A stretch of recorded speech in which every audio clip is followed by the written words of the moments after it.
राधे राधे, जय माता की भक्तों। आप सभी का स्वागत करती हूँ स्पिरिचुअल ज्ञान साधना में और आप सभी से अनुरोध करती हूँ कि स्पिरिचुअल ज्ञान साधना को सब्सक्राइब कर लीजिए और बेल आइकन को प्रेस कर दीजिए ताकि आपको नई नई वीडियोस का नोटिफिकेशन मिलता रहे। ओम नमः शिवाय, शिव जी सदा सहाय। ओम नमः शिवाय, शिव जी सदा सहाय। ओम नमः शिवाय, शिव जी सदा सहाय। जय माता की, राधे राधे। कैसे हैं आप सभी लोग? आशा करते हैं सभी लोग बहुत अच्छे होंगे। बताने के लिए कमेंट में जय माता की, राधे राधे अवश्य ही लिखिएगा। आज की वीडियो में हम बात करेंगे ज्येष्ठ मास के कृष्ण पक्ष के प्रदोष व्रत के विषय में। तो चलिए देर न करते हुए वीडियो को प्रारंभ करते हैं। ज्येष्ठ मास का प्रदोष व्रत इस बार बेहद खास संयोग में पड़ रहा है।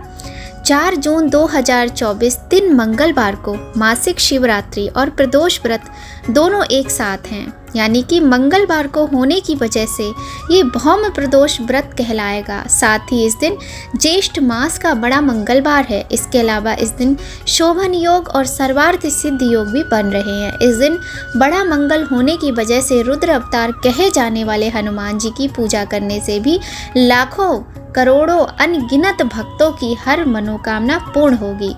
आइए जानते हैं विस्तार से। ज्येष्ठ मास का पहला प्रदोष व्रत 4 जून को रखा जाएगा। ज्येष्ठ कृष्ण त्रयोदशी तिथि का आरंभ 4 जून को दोपहर 12:18 से रात्रि 10:01 तक है। चूँकि प्रदोष व्रत की पूजा संध्या काल में की जाती है, इसलिए प्रदोष व्रत सर्वसम्मति से 4 जून को रखा जाएगा।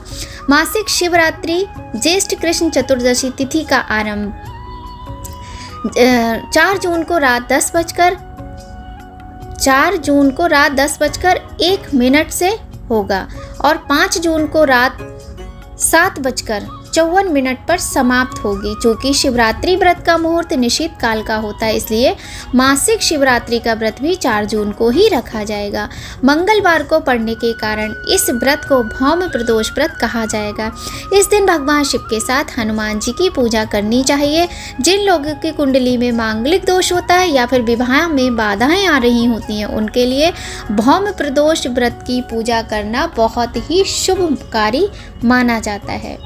जिन लोगों की कुंडली में मंगल भारी हो, उन्हें भौम प्रदोष के दिन मंगल से जुड़ी लाल वस्तुओं का दान करना चाहिए। इससे मंगल की दशा में राहत मिलती है। अब बात कर लेते हैं पूजा विधि की। वैसे तो हम आपको हर वीडियो में बताते हैं, इस वीडियो में भी आपको बताते हैं पूजा की क्या विधि रहती है। भौम प्रदोष व्रत के दिन सुबह ब्रह्म मुहूर्त में उठकर स्नान करना चाहिए। लाल रंग के वस्त्र जरूर पहने। मंगलवार का दिन है, इस दिन लाल रंग के वस्त्र पहनना चाहिए। अगर आपके पास नहीं है तो बात अलग है, वरना प्रयत्न करें कि लाल ही रंग धारण करें। सूर्य देवता को जल अर्पित करने के बाद हनुमान जी की पूजा करें। हनुमान चालीसा का पाठ करें और मंदिर में जाकर चोला चढ़ाएं। शाम को प्रदोष काल में फिर से स्नान करें और कपड़े बदलकर शिव जी का अभिषेक करें और विधि विधान से प्रदोष की पूजा करें। भगवान शिव को दूध, दही, घी, गंगा जल और शहद से बने पंचामृत से स्नान करवाएं। इसके बाद बेलपत्र, भांग, धतूरा, अक्षत और फल फूल चढ़ाएं। पूजा के बाद शिव चालीसा का पाठ करें। आरती करके आप भगवान को खीर का भोग लगाएं। खीर का भोग लगाने से माता लक्ष्मी की कृपा भी आपको मिलती है और भगवान शिव की कृपा से आपके घर में कभी भी धन धान्य की कोई भी कमी नहीं रहती है। प्रदोष का व्रत शिव जी को समर्पित है। शिव जी की जब हम पूजा करते हैं तो सबसे पहले गणेश जी की पूजा करनी चाहिए। जब आप मंदिर जाएंगे तो मंदिर में जाने के बाद सबसे पहले आपको क्या करना है? सबसे पहले शिवालय में जाकर गणेश जी का पूजन करें, माता लक्ष्मी, कार्तिकेय जी का, नंदीश्वर भगवान का, उसके बाद भगवान शिव का पूजन करें। ये होती है पूजा की विधि। आप चाहे तो मंत्रों का जाप आदि भी कर सकते हैं। आप चाहे तो रुद्राष्टक का, लिंगाष्टक का, शिवाष्टक का पाठ भी कर सकते हैं। भारतीय संस्कृति में अधिकांश व्रत पूजन प्रातः काल ही किए जाते हैं, किंतु भगवान शिव को प्रसन्न करने के लिए प्रदोष व्रत सायंकाल गोधूली बेला में करने का विधान है। व्रत उपवास की दृष्टि से भगवान शिव की आराधना में वारों में सोमवार और तिथियों में त्रयोदशी का विशेष महत्व माना जाता है। प्रदोष व्रत भगवान शिव को प्रसन्न कर जीवन में सुख समृद्धि लक्ष्मी प्राप्त करने का स्वर्णिम अवसर है। प्रदोष काल में शिव पूजन अत्यंत लाभदायक होता है। रावण के पास जितनी भी धन संपदा थी वह सब शिव कृपा का ही प्रताप था। रावण प्रदोष काल में शिव को प्रसन्न कर सिद्धियां प्राप्त करता था। धर्मशास्त्रों में लक्ष्मी प्राप्ति हेतु गन्ने के रस द्वारा शिव जी का रुद्र अभिषेक प्रदोष काल में करने का निर्देश दिया गया है। प्रदोष का भगवान शिव के साथ अन्योन्याश्रित संबंध है। प्रदोषो रजनी मुखम, रात्रि के आरंभ की बेला प्रदोष नाम से संबोधित की जाती है। रात्रि शिव को विशेष प्रिय है। मुख्यतः प्रदोष का अर्थ है रात्रि का आरंभ। प्रदोष व्रत स्त्री पुरुष दोनों ही कर सकते हैं। प्रदोष व्रत प्रत्येक पक्ष की त्रयोदशी तिथि को किया जाता है। इस व्रत को स्त्री पुरुष दोनों कर सकते हैं। इसके उपासक देव भगवान शंकर है। प्रदोष काल में महादेवी का भी विधिवत पूजन करना चाहिए। इसमें व्रती को सायंकाल शिव का पूजन करके ही भोजन करना चाहिए। धन प्राप्ति के लिए प्रदोष काल में शिव तांडव स्तोत्र का पाठ विशेष लाभदायक होता है। लंकापति रावण शिव जी का अनंत भक्त था और रावण ने शिव जी को प्रसन्न कर सोने की लंका और अथाह धन संपदा तथा सिद्धियां प्राप्त की थी। स्थिर लक्ष्मी प्राप्ति एवं कष्टों से निवृत्ति के लिए शिव तांडव स्तोत्र का पाठ करना अचूक उपाय है। प्रदोष काल में पूजा करके रावण कृत शिव तांडव स्तोत्र जो पढ़ता है भक्ति भाव से वह सर्वत्र विजयी होता है। शिव शंकर शुभ लक्ष्मी देते सुख संपत्ति धन अपरंपार, महिमा शिव की बड़ी निराली नहीं किसी ने पाया पार। धर्मशास्त्र अनुसार प्रदोष अथवा त्रयोदशी का व्रत मनुष्य को संतोषी एवं सुखी बनाता है। इस व्रत के पुण्य प्रभाव से सुहागन स्त्रियों का सुहाग अटल रहता है। जो स्त्री पुरुष जिस कामना को लेकर इस व्रत को करते हैं, सूत जी कहते हैं, उनके कथन अनुसार त्रयोदशी का व्रत करने वाले को 100 गाय दान करने का फल प्राप्त होता है। साथ ही उसकी सभी मनोकामनाएं कैलाशपति शंकर पूर्ण करते हैं। इस व्रत को जो विधि विधान और तन मन धन से करता है उसके सभी दुख दूर होकर सभी मनोकामनाएं पूर्ण होती हैं। विधि विधान से इस व्रत को करने पर सभी संकट दूर होते हैं। इच्छित वस्तु की प्राप्ति होती है। व्रत रखने वाले को 11 त्रयोदशी अथवा वर्ष भर की 26 त्रयोदशी के व्रत करने के उपरांत उद्यापन करना चाहिए। 26 हम इसलिए बोल रहे हैं क्योंकि कभी कभी अधिक मास होता है तो 26 त्रयोदशी के व्रत होते हैं, वरना 24 होते हैं। उद्यापन के दिन पहले घर में गणेश जी का पूजन कर भजन कीर्तन नृत्य आदि रात्रि जागरण करें। दूसरे दिन सुबह शुद्ध होकर शिव पार्वती की प्रतिमा स्थापित कर उनका षोडशोपचार विधि से पूजन करें। ओम उमा सहिताय नमः शिवाय मंत्र बोलते हुए 108 बार खीर की अग्नि में आहुति दें। हवन के बाद किसी श्रेष्ठ ब्राह्मण या आचार्य को भोजन कराकर यथाशक्ति दान दक्षिणा देकर विदा करें। ऐसा करने वाला व्रती इस लोक में धन धान्य पुत्र पुत्री इत्यादि के सुख को भोग कर अंत में मोक्ष को प्राप्त करता है। अनन्य सुख देने वाला, धनवान बनाने वाला, जीवन के कष्टों को दूर करके मुक्ति प्रदान कराने वाला भगवान शिव का ये व्रत बहुत ही खास होता है। जिन लोगों के संतान की कमी होती है, जिनके पुत्र नहीं होते हैं, उन लोगों को भी शनि प्रदोष का व्रत अवश्य ही रखना चाहिए। रविवार के दिन यदि प्रदोष पड़ता है तब उसे रवि प्रदोष व्रत कहा जाता है। रवि प्रदोष व्रत दीर्घायु तथा आरोग्यता प्राप्ति के साथ साथ संतुष्टि प्रदान करने वाला माना जाता है। रवि प्रदोष व्रत को करने से व्यक्ति को अच्छे स्वास्थ्य तथा यश कीर्ति की प्राप्ति होती है। सोमवार के दिन प्रदोष व्रत पड़ने के कारण इसे सोम प्रदोष व्रत कहा जाता है। शास्त्रों में कहा गया है कि सोम प्रदोष व्रत को करने से व्यक्ति को अभीष्ट सिद्धि की प्राप्ति होती है, अर्थात व्यक्ति के मन में जो इच्छा होती है उसकी पूर्ति होती है, चाहे वह इच्छा धन से संबंधित हो, संतान से संबंधित हो, रोजगार से संबंधित हो, नौकरी से संबंधित हो अथवा किसी भी प्रकार की इच्छा हो। तो सोम व्रत करने से व्यक्ति की इच्छा पूर्ण होती है। मंगलवार के दिन प्रदोष व्रत पड़ने के कारण भौम प्रदोष व्रत कहा जाता है।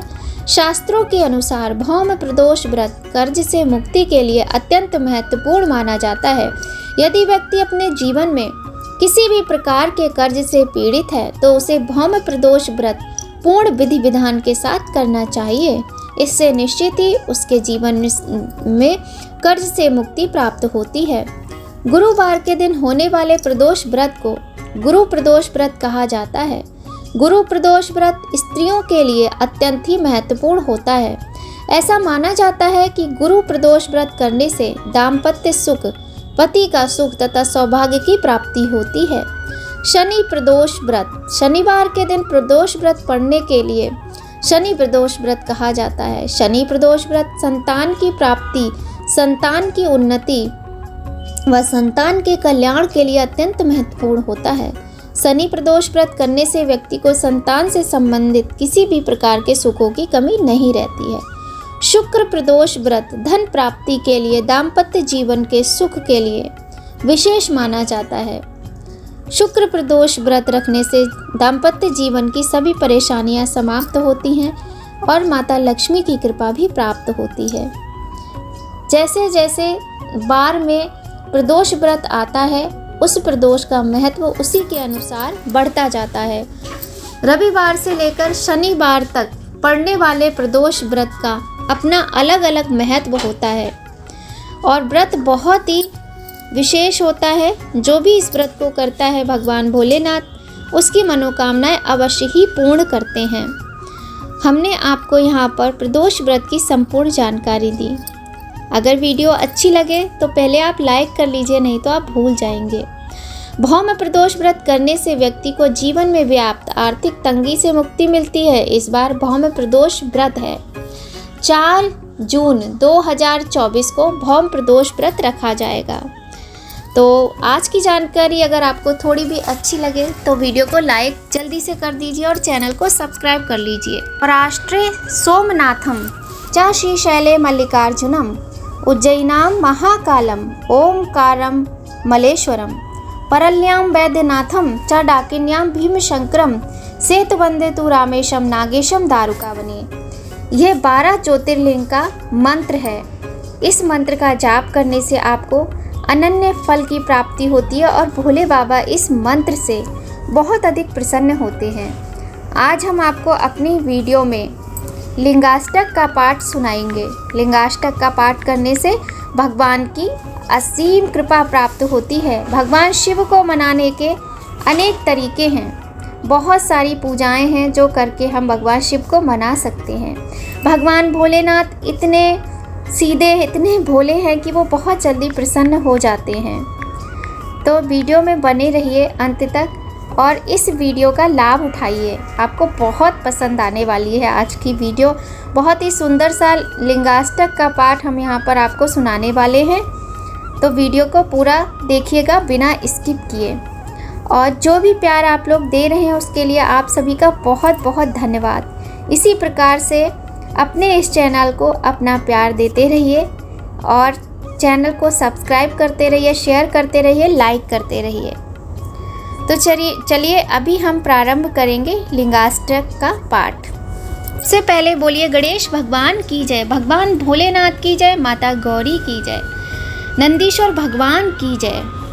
ब्रह्म मुरारी सुरार्चित लिंगम निर्मल भाषित शोभित लिंगम जन्मज दुख विनाशक लिंगम प्रणमामि सदाशिव लिंगम देव मुनि प्रव्रार्चित लिंगम कामदहम करुणाकर लिंगम रावण दर्प विनाश लिंगम तत्प्रणमामि सदाशिव लिंगम सर्व सुगंधि सुलेपित लिंगम बुद्धि विवर्धन कारण लिंगम सिद्ध सुरासुर वंदित लिंगम तत्प्रणमामि सदाशिव लिंगम कनक महामणि भूषित लिंगम फणिपति वेष्टित शोभित लिंगम दक्ष सुयज्ञ विनाश लिंगम तत्प्रणमामि सदाशिवलिंगम कुमकुम चंदन लेपित लिंगम पंकज हार सुशोभित लिंगम संचित पाप विनाशन लिंगम तत्प्रणमामि सदाशिवलिंगम देवगणार्चित सेवित लिंगम भावैर्भक्तिभिरेव च लिंगम दिनकर कोटि प्रभाकर लिंगम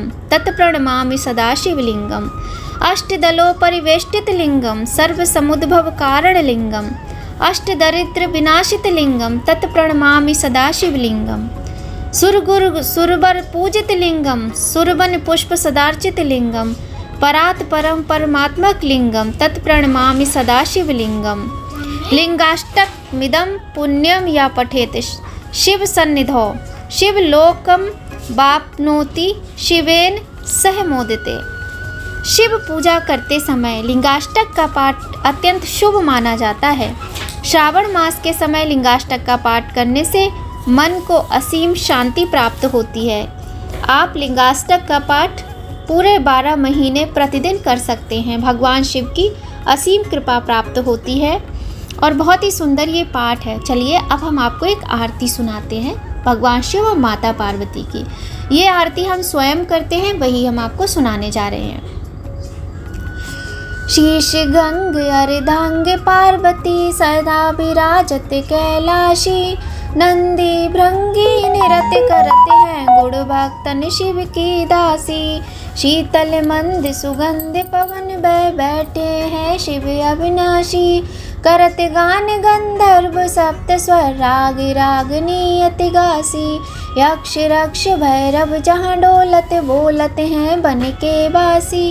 कोयल शब्द सुनावत सुंदर भ्रमर करते हैं गुंजासी। कल्प द्रुम अरुपारी जाति तरु लाग रहे हैं लक्षासी। सूर्यकांत संपर्वत शोभित चंद्रकांत अपनी बासी। छहो ऋतु नित्य फलत रहते हैं पुष्प चढ़ते हैं वर्षासी। देव मुनि जन की भीड़ पड़ते हैं निगम रहत जो नित्य गासी। ब्रह्मा विष्णु ध्यान धरते हैं कछु शिव हमको करमासी। रिद्धि सिद्ध के दाता शंकर सदा आनंदित सुख राशि। जिनको सुमिरन सेवा करते छूट जाए यम की फांसी। त्रिशूल धर को ध्यान निरंतर मन लगाए कर जागासी। दूर करे विपदा शिव तन की जन्म जन्म शिव पद पासी। कैलाशी काशी के वासी अविनाशी मेरी सुध लीजो। सेवक जान सदा चरणन को आपन जान दर्श दीजो। तुम तो प्रभु जी सदा से आने अब गुण मेरे सब ढकियो। सब अपराध क्षमा कर शिव जी किंकर की विनती सुनियो। बोलिए गौरी शंकर भगवान की जय। भगवान शिव माता पार्वती समस्त शिव परिवार का आशीर्वाद आप सभी पर हम पर सदा ही बना रहे। इसी कामना के साथ आज की वीडियो का यहीं पर हम समापन करते हैं। मिलते हैं आपसे बहुत जल्द नई वीडियो में नई कहानी नई जानकारी के साथ। और उम्मीद है कि आप सभी लोग बहुत सुंदर तरीके से प्रदोष का व्रत इस ज्येष्ठ मास में बड़े मंगलवार को रखने वाले हैं, जिससे आपको हनुमान जी और भगवान शिव दोनों की ही कृपा प्राप्त होगी। और हनुमान जी रुद्र अवतार है, इस बात का भी ध्यान रखिएगा। तो सुबह हनुमान जी का पूजन और शाम को प्रदोष काल में शिव जी का पूजन अवश्य करें। कमेंट में जय माता की राधे राधे अवश्य ही लिखिएगा। मिलते हैं आपसे बहुत जल्द। जय माता की राधे राधे।